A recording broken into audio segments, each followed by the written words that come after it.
Share बाजार में अगले करीब 30 दिनों में मुनाफे के मौके कहां हो सकते हैं, आज हम इसी पर बात करेंगे। हमारे पास एक्सिस सिक्योरिटीज की एक रिपोर्ट है, ताज़ा रिपोर्ट है 9 जून 2025 की, जो जी बिजनेस हिंदी पर आई थी। और इसमें दो ऐसे स्टॉक्स बताए गए हैं जिनमें छोटी अवधि समझ लीजिए 1 महीने में अच्छा रिटर्न मिल सकता है। बिल्कुल।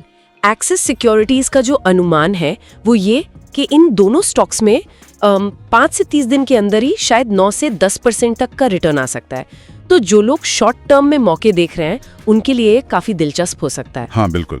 तो चलिए पहले स्टॉक से ही शुरू करते हैं। ये है इंफ्रा सेक्टर से एफकॉन्स इंफ्रास्ट्रक्चर लिमिटेड। इसका शेयर अभी चल रहा है करीब 447 रुपए 9 पैसे के आसपास।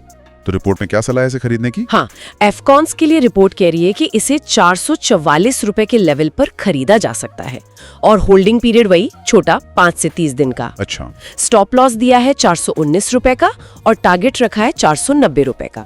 490 रुपीज, यानी अभी के भाव से तो करीब 9.5% ऊपर। ये तो 30 दिन के हिसाब से काफी अच्छा लग रहा है। हाँ, रिपोर्ट में कुछ कारण भी बताया इस तेजी के पीछे? हाँ, देखिए एफकॉन्स जो है वो सिर्फ इंडिया में ही नहीं बाहर भी काफी बड़े इंफ्रा प्रोजेक्ट्स कर रही है, जैसे कि मेट्रो है, ब्रिजेस है, टनलिंग का काम है, मरीन कंस्ट्रक्शन है। और रिपोर्ट का इशारा इस तरफ है कि सरकार का जो इंफ्रा पर खर्च बढ़ाने का प्लान है, कैपेक्स पर जो जोर है, हाँ वो तो है, उससे पूरे सेक्टर को ही फायदा मिलने की उम्मीद है।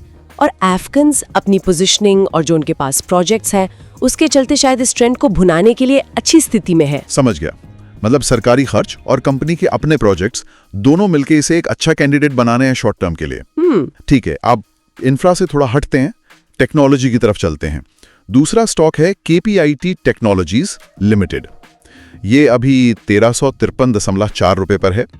इसके बारे में क्या है रिपोर्ट में? KPIT टेक के लिए सलाह थोड़ी सी अलग है। इसे ई मार्जिन कैटेगरी में 30 दिन तक रखने का सुझाव दिया है। खरीदने की जो रेंज बताई है वो 1332 से 1445 के बीच है। अच्छा। स्टॉप लॉस है 1303 रुपए और टारगेट लक्ष्य वो 1471 रुपए का रखा गया है। तो इसमें भी अगर देखें तो करीब 9% से ज्यादा का ही रिटर्न बन रहा है मौजूदा लेवल से। ये ई मार्जिन कैटेगरी क्या होती है, ये थोड़ा सा अगर आप बता सकें। हाँ जरूर। ई मार्जिन इक्विटी मार्जिन, ये एक तरह की सुविधा होती है जिसमें निवेशक जो है वो ब्रोकर से कुछ फंडिंग लेकर शेयर खरीद सकते हैं और उन्हें छोटी अवधि, जैसे यहाँ 30 दिन की बात हो रही है, उसके लिए होल्ड कर सकते हैं। ये लिवरेज लेकर ट्रेडिंग करने का एक तरीका है बस। अच्छा, समझ गया, लिवरेज ट्रेडिंग। ठीक है।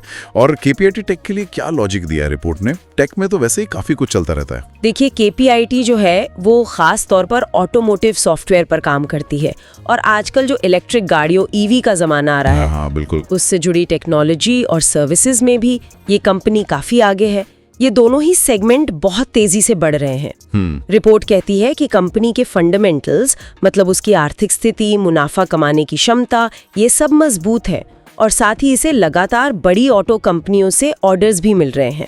तो ये इसकी ग्रोथ पोटेंशियल को दिखाता है। तो अगर हम संक्षेप में कहें तो एक्सिस सिक्योरिटीज की नजर में अगले 1 महीने के लिए 2 शेयर हैं, एफकॉन्स इंफ्रास्ट्रक्चर और KPIT टेक्नोलॉजीज।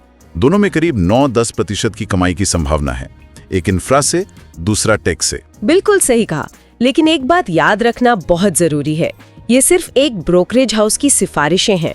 शेयर बाजार में निवेश में रिस्क तो हमेशा ही रहता है ना, और कोई भी रिटर्न की गारंटी नहीं होती। सही बात है। इसीलिए रिपोर्ट में स्टॉप लॉस का लेवल भी दिया गया है, ताकि अगर ट्रेड आपके खिलाफ जाए तो नुकसान को लिमिट किया जा सके। और हाँ, जैसे आपने कहा, 2 अलग-अलग सेक्टर से हैं तो थोड़ा डाइवर्सिफिकेशन भी हो जाता है। बिल्कुल। तो ये थी एक्सिस सिक्योरिटीज की रिपोर्ट के आधार पर इन 2 शेयरों पर हमारी चर्चा।